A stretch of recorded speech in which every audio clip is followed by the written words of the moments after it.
महाराष्ट्र राज्य माध्यमिक व उच्च माध्यमिक शिक्षण मंडळ पुणे यांच्या वतीने घेण्यात येणाऱ्या इयत्ता 10वीच्या फेब्रुवारी-मार्च 2026 परीक्षेला गुरुवारी सुरुवात झाली। परीक्षेच्या पहिल्याच दिवशी प्रथम भाषा मराठीचा पेपर पार पडला।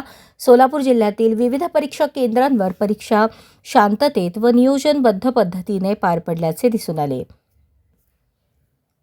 जिल्ह्यात एकूण 15 परीक्षा केंद्रांवर 61,965 विद्यार्थ्यांची नोंदणी होती।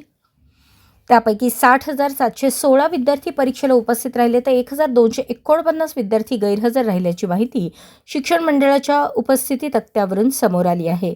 सर्वाधिक उपस्थिती अक्कलकोट तालुक्यातील सिद्धेश्वर माने विद्यालय केंद्रावर नोंदवण्यात आली असून तेथे 5,916 विद्यार्थी उपस्थित होते।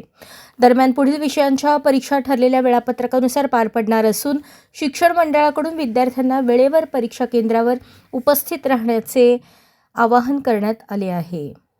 अशाच नवनवीन अपडेटसाठी जनता राज्य न्यूज चॅनलला सबस्क्राईब करा, लाईक करा आणि शेअर करायला विसरू नका।